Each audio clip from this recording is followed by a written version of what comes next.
Estamos a punto de poder decir que el primer aerogenerador sin palas de la historia se diseñó en Ávila.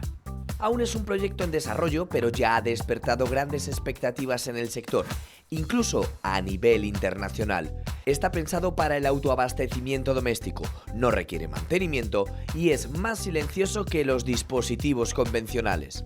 Y estas imágenes que estamos viendo, David, fueron las que realmente prendieron la llama de este proyecto, podemos decir, ¿no? Sí, así es.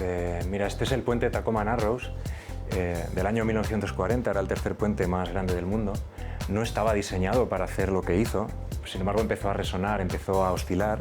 ¿Y de qué manera? Fue capaz de recoger mucha energía del viento y esta estructura no tiene ni engranajes ni ejes, no tiene mecanismos de ningún tipo. Lo que hacemos son los remolinos que se producen detrás de nuestra estructura. Si su frecuencia es cercana a la frecuencia de oscilación natural de nuestra estructura, esa estructura empieza a absorber energía. Una combinación de un equipo de estos con un grupo de paneles solares en una vivienda, pues buena parte del consumo de la vivienda, o por lo menos la energía base de la vivienda, sí que serías capaces de cubrir.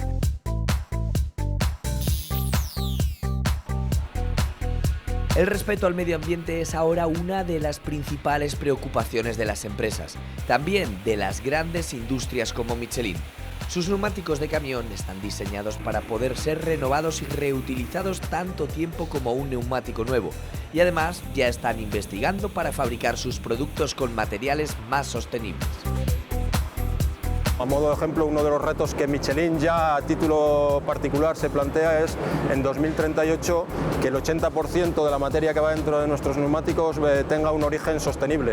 Con lo cual, en el proceso de diseño del neumático nuevo ya estamos preparando esta segunda vida para poder aprovechar el interior, lo que se llama la carcasa. Vamos a verificar los flancos, vamos a verificar el interior, la zona de los talones, que es donde el neumático agarra a la llanta. La banda de rodadura la hemos quitado completamente. Le hemos dado una cierta rugosidad para que pegue bien la goma. Este proceso es equivalente al que encontraríamos en una fábrica de neumático nuevo, es aportar goma con unas determinadas características, más duración, más desgaste, lo que se busque en la dimensión.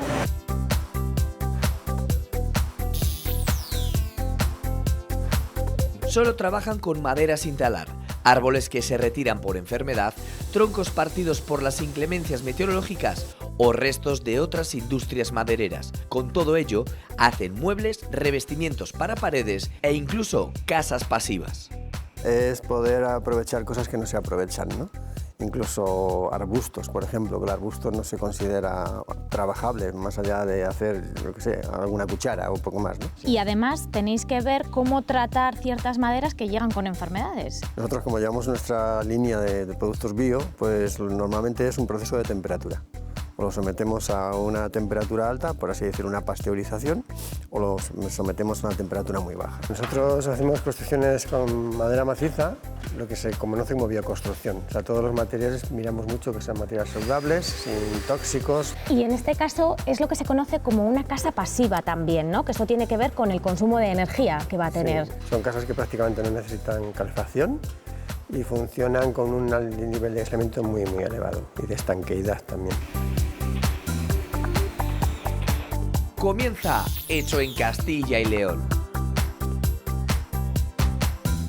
La empresa Vortex está trabajando en el desarrollo del que será el primer molino de viento sin palas, un aerogenerador pensado en principio para un uso doméstico, capaz de transformar en energía el movimiento oscilante provocado por el viento. No existe nada parecido en el mercado y esto está ocurriendo en Ávila. Hola David. Hola María, buenos bienvenida. días. ¿Qué tal? Hay bastante viento, hoy es un buen día de producción. Hoy sería un buen día de producción, efectivamente, el recurso está con nosotros. ¿Por qué un aerogenerador sin palas? Bueno, estamos tratando de desarrollar una tecnología nueva que pueda cubrir nichos, que pueda cubrir huecos que la eólica convencional, tal como la conocemos hoy, no está cubriendo todavía. Quizá más en el área se llama energía distribuida, que es poner fuentes de energía en tu casa, por ejemplo, ¿no? Claro. Cerca de los puntos de consumo. Pero ¿y por qué el prescindir de la pala, ¿no? Que se supone que es lo que le da más eficiencia a la tecnología. Sí, fíjate, yo creo que no era tanto un objetivo, sino un resultado, ¿no? Estábamos tratando de desarrollar una nueva máquina que genere energía con el viento, pero que tenga otras características diferentes y los ensayos, los test y las matemáticas lo que han dado ha sido este resultado a día de hoy, que todavía le queda trabajo por delante. ¿Cómo está hoy en día la legislación en España con respecto a esto de autoabastecerse de energía? Pues bueno, hasta donde conozco las cosas van mejorando, ya vuelve el sentido común a nuestras leyes. España hasta hace 10 años, no sé exactamente, pero de ese orden de tiempo, había sido algo ejemplar, había sido el buque insignia de las renovables, quizá junto con Dinamarca y algún otro país, y hemos perdido un tiempo precioso, sí. Hay que hablar de legislación, pero también de conciencia ecológica. Todo influye y la conciencia ecológica es muy importante. También es cierto que quizá la única manera que tenemos de cambiar las cosas es, la ecología es súper importante, pero imponerse por el hecho de la razón económica, de decir, bueno, es más barato, porque lo es, generar energía de manera renovable que no renovable. Cuando uno calcula el coste de la energía no renovable, nunca tenemos en cuenta otros costes asociados para dejar las cosas como estaban, dejar la atmósfera como estaba, dejar la salud como estaba, y todo eso tiene un coste económico si solo nos centramos en ello. En tanto que no hay en el mercado internacional nada parecido a esto, pues vuestras expectativas son globales, ¿no? Sí, lógicamente. Tenemos afortunadamente un montón de gente que pregunta, que se interesa por el proyecto, cada uno con un perfil diferente, pero desde todas las partes del mundo. Desde luego hay muy pocos países que no haya habido alguien de allí que se haya puesto en contacto con nosotros, al menos preguntando.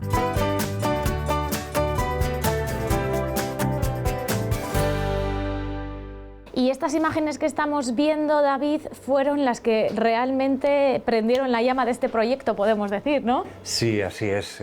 Mira, este es el puente Tacoma Narrows, del año 1940, era el tercer puente más grande del mundo. No estaba diseñado para hacer lo que hizo, sin embargo empezó a resonar, empezó a oscilar. ¿Y de qué manera? Fue capaz de recoger mucha energía del viento, y esta estructura no tiene ni engranajes ni ejes, no tiene mecanismos de ningún tipo, ¿no? Como vuestros aerogeneradores. Esa es la idea, tratar de desarrollar una nueva máquina, un instrumento que nos permita recoger energía del viento, pero que no tenga ningún mecanismo, que no tenga engranajes, que digamos que lo que queremos es reducir al máximo el mantenimiento, ¿vale? Que se parezca en ese sentido a los paneles fotovoltaicos, que son estupendos, los pones en el tejado y te olvidas, ¿no? Esto sería un aerogenerador doméstico, ¿no? Efectivamente, los hay de diferentes tamaños, y estos pequeños, que también son unas máquinas estupendas, pero no tienen tanto éxito. Y nosotros hemos entendido siempre que el problema que suele ser esencialmente pues el mantenimiento, que de vez en cuando hay que subirse al tejado a hacer algo. Claro, porque si nos fijamos hoy en día, cualquiera que opta por instalar algún equipo de energía renovable en su domicilio son, en la mayoría de los casos, paneles solares. Los paneles han demostrado que es una manera maravillosa de generar energía barata y limpia, y bueno, la cosa es si se puede complementar, se pueden mezclar, ¿no? Y es que a veces hay sol, por la noche no tenemos sol, a veces hay viento, a veces no hay viento.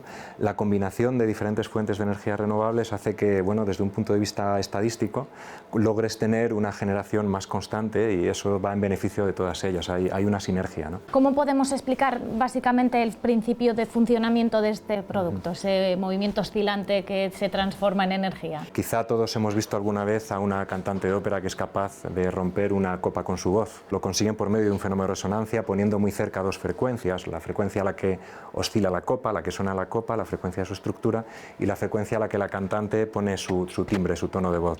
Nosotros hacemos algo prácticamente igual, lo que pasa que en vez de con sonido lo que hacemos son los remolinos que se producen detrás de nuestra estructura. Si su frecuencia es cercana a la frecuencia de oscilación natural de nuestra estructura, esa estructura empieza a absorber energía.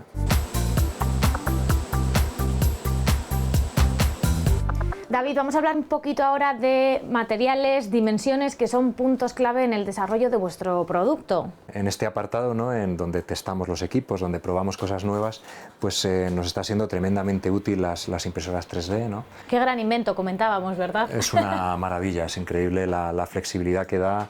la de veces que uno se puede equivocar. Y claro, porque vosotros fabricáis con estas pequeñas impresoras cada pieza las veces que sea necesario, en muy poquito tiempo, adaptándolas constantemente, ¿no? Exacto, exacto. Y además son piezas que no solamente la forma es la que uno está buscando, sino que las características mecánicas, su rigidez, su capacidad de aguantar fuerzas, pues son también perfectamente operativas, ¿no? Hay una gran variedad de materiales. Son plásticos, ¿no? Por decirlo así de una manera genérica. Sí, son plásticos. Algunos vienen del petróleo, como este, algunos otros vienen de materiales biológicos, del maíz, por ejemplo, el PLA. Esto se parece mucho, una impresora se parece mucho a una manga pastelera, digámoslo así, y se comprime. Se funde, ¿no? De alguna manera. Exacto, en un extrusor sale por una boquilla con un diámetro mucho menor y poquito a poco, capa a capa, hilo a hilo, pues puede ir generando materiales o piezas como las que tienes en la mano. Y en un futuro, ¿cuál será el material de los productos que salgan al mercado? Probablemente utilizaremos fibra de carbono, no con este formato que estáis viendo aquí, sino un formato más convencional, con telas de fibra de carbono. Es un material muy resistente, muy ligero, que pesa muy poquito, ¿no? Eso es, sí, son materiales compuestos que ya son muy bien conocidos, tanto en la eólica convencional, como en el mundo aeronáutico, como en la náutica. ¿Y qué dimensión tiene vuestro producto hoy en día? Los prototipos, sobre todo hemos trabajado con equipos muy pequeños, de 1 metro de altura. Cuando tengamos que escalarlos, por lo menos a equipos de 2, de 3 metros, pues es fácil, no estamos cambiando la escala mucho, ¿no? Un equipo pequeño de 1 metro de altura lo podemos probar en campo y más o menos los resultados que estemos obteniendo no es difícil extrapolarlo a lo que podría ser un equipo más grande.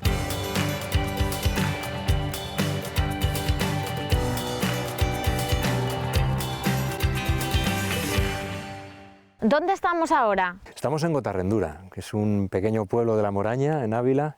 Es muy chiquitín, pero tiene un montón de instalaciones solares. Claro, se ven aquí todas las placas. Sí, es tremendo. Es un pueblo que ha apostado por lo renovable, apostó ya hace muchos años por ello y ya llevamos varios años ensayando aquí equipos. Con un aerogenerador como este que estamos viendo, de estas dimensiones, hoy en día, ¿cuánta energía podemos generar? Bueno, pues una combinación de un equipo de estos con un grupo de paneles solares en una vivienda, pues buena parte del consumo de la vivienda, o por lo menos la energía base de la vivienda, sí que serías capaces de cubrir. ¿Y pensáis que puede llegar a ser posible en un futuro, bueno, pues trasladar este prototipo a la gran generación y gran distribución de energía? Hacer equipos de 8 o 10 metros parece que, desde el punto de vista del viento, de la fluidodinámica, parece que tiene sentido. ¿Podría ofrecer alguna ventaja con respecto a los grandes aerogeneradores que vemos hoy en día? Quizá esta tecnología habrá que verlo, pero quizá podría ser más amigable con las aves, ¿no? Por ejemplo.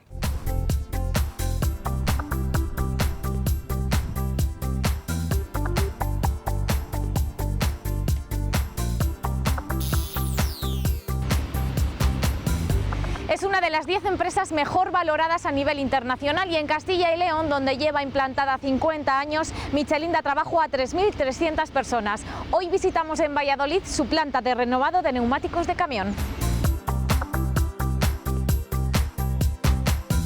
Hola Daniel. Hola María, buenos días. ¿De dónde llegan aquí neumáticos?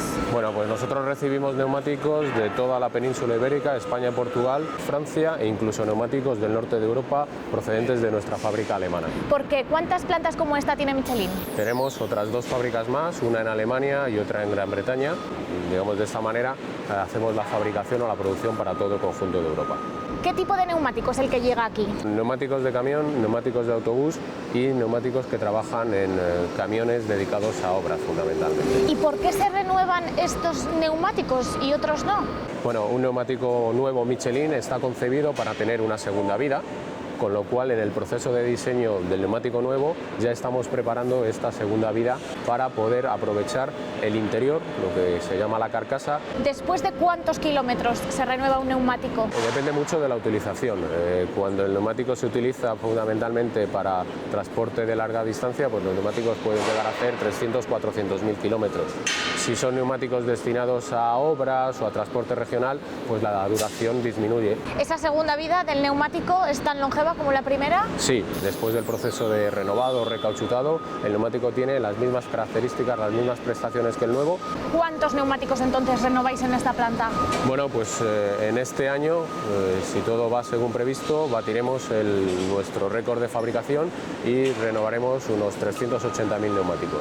Buenos días a todos y a todas. Hoy hablaremos sobre seguridad, máquina, calidad, producción, costos y estándares.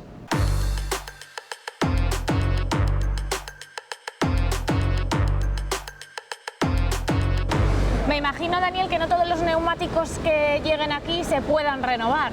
No, para saber si un neumático se puede renovar o no, lo primero que vamos a hacer es un proceso de verificación. ¿Qué porcentaje se puede desechar en este primer paso? Aproximadamente un 10% de las carcasas que nos llegan tienen algún criterio técnico que impiden que sean recauchutadas.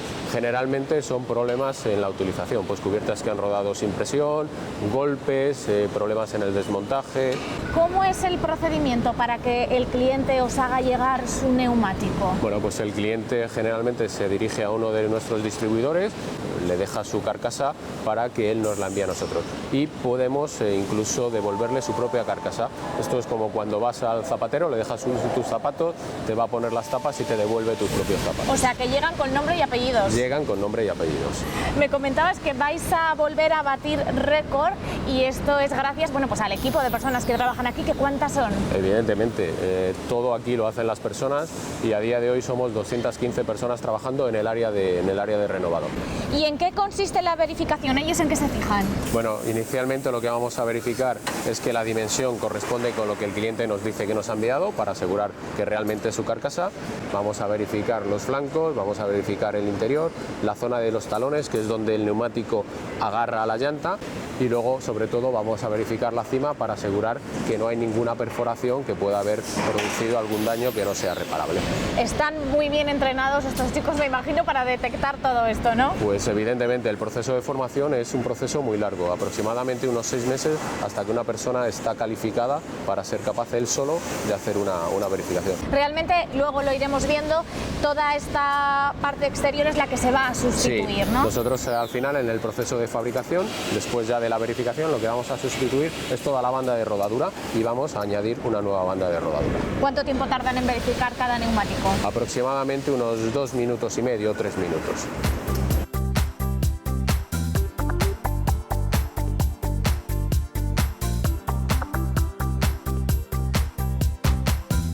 ¿Aquí qué estamos viendo? Bueno, pues estamos viendo un daño interno que tiene una carcasa que el verificador ha tenido ciertas sospechas de que algo pasaba y entonces le hemos hecho una placa de rayos X y acabamos de ver que tiene uno de los hilos que forman la napa del flanco que está roto. ¿Qué síntomas puede detectar el verificador en este caso para llegar a este punto en el que se detecte un daño interno que a simple vista no se puede ver, ¿no? Él evidentemente con la experiencia y con la formación, pues viendo determinadas superficies o determinadas formas en el flanco de la carcasa puede imaginar que haya ocurrido algo. Y esto con rayos X. Y esto como con que le hiciésemos una radiografía a la carcasa. Es exactamente una radiografía. Y todas las carcasas pasan por este segundo control de verificación, en este caso automatizado. Sí, es un control de serografía en el que lo que vamos a hacer es una prueba de vacío. Un neumático al final es la superposición de diferentes capas de goma, metal, diferentes tejidos metálicos. Y aquí vamos a detectar, bueno, pues si hay alguna cámara de aire, ¿no? Sí, lo que vamos a detectar es si durante el rodaje del neumático pues, se ha producido alguna separación entre alguna de esas capas.